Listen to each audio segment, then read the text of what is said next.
Selamat datang semua, semoga sehat dan mulai terbiasa dengan situasi new normal ini. Anak-anak mungkin semuanya sudah kangen untuk berkegiatan di luar, demikian juga kami sudah sangat ingin kembali beraktivitas bersama anak-anak. Nah, mari kita melakukan perkenalan dulu di sesi orientasi ini. Saya, Miss Herna, founder dan head of Wonderbreed Montessori Preschool. Di sini saya akan memberikan sedikit perkenalan tentang Wonderbreed, tentang Montessori dan juga tujuan perkembangan anak usia dini. Lalu kita akan melakukan virtual tour. Kita memulai Wonderbreed ini dari sebuah tempat kursus di tahun 2009. Nah, kita memberikan activity enrichment dalam bentuk kegiatan practical life, sensorial, math dan juga calistung ke anak-anak usia dini. Nah, lalu kita melihat bahwa manfaat-manfaat metode Montessori yang luar biasa itu tidak bisa didapatkan secara maksimal kalau hanya berupa tempat kursus. Karena murid-murid datang 1-2 kali cuma 1 jam. Lalu kita berpikir, oke, kita jadikan ini sebuah preschool, dan akhirnya kita berhasil mendirikan Wonderbreed Montessori Preschool ini di tahun 2016, dan kita memulai program kita di Januari 2017. Nah, sejak tahun 2017 itu kita mulai berusaha memperkenalkan metode Montessori ini ke berbagai kalangan. Bukan hanya lewat kegiatan belajar mengajar saja di sekolah, tapi juga lewat seminar, workshop, bedah buku untuk mengenalkan metode pendidikan Montessori ke semua orang-orang yang ingin mengetahuinya. Nah, sampai tahun 2020 yang lalu kita juga telah 2 kali meluluskan murid-murid ke jenjang SD dengan hasil yang sangat baik.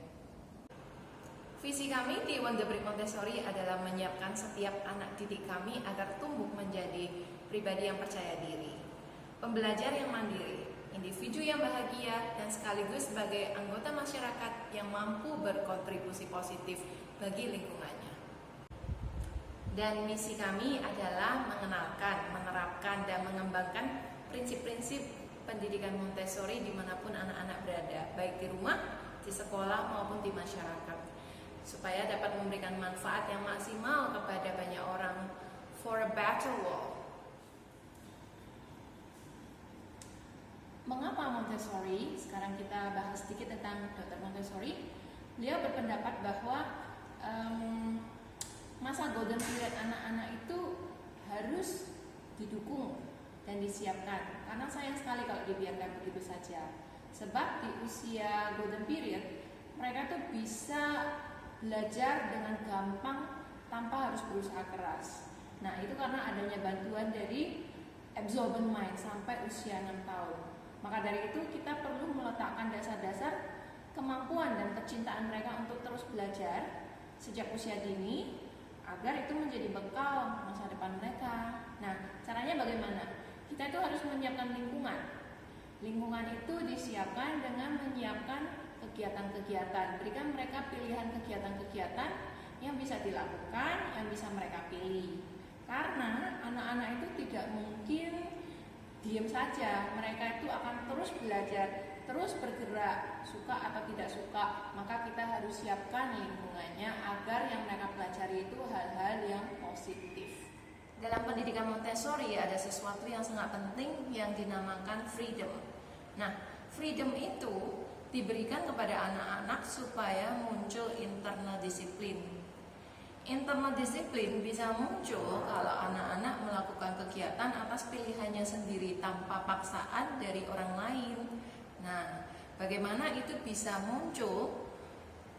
Itu harus ada di dalam sebuah prepared environment yang memang disengaja, di mana di dalam prepared environment itu kita menyiapkan kegiatan-kegiatan yang menarik, yang bermanfaat sesuai dengan kebutuhan tumbuh kembang mereka, sehingga mereka itu bisa memilih atas pilihannya dia sendiri itu, maka dia akan melakukan kegiatan itu dengan fokus yang serius. Nah, dimana ketika dia berfokus itu akan terjadi sambungan-sambungan di dalam neuron otak mereka. Disitulah yang namanya terjadi pembelajaran. Mereka belajar tentang apa? Mereka belajar tentang hal-hal di sekeliling mereka, dunia, cara kerja dunia, tentang kemampuan diri sendiri, dan tentang problem solving, serta banyak hal. Dengan cara pembelajaran seperti itu, maka akan ada rasa puas, percaya diri, dan rasa bahagia dari anak. Nah, inilah sebenarnya esensi dari pendidikan Montessori yang sesuai dengan kodrat dasar anak.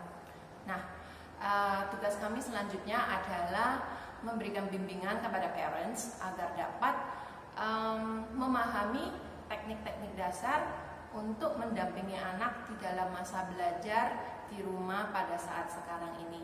Kami akan mengundang dan memberikan tips-tips yang mudah-mudahan dapat membantu parents agar semakin efektif dalam mendampingi pembelajaran anak.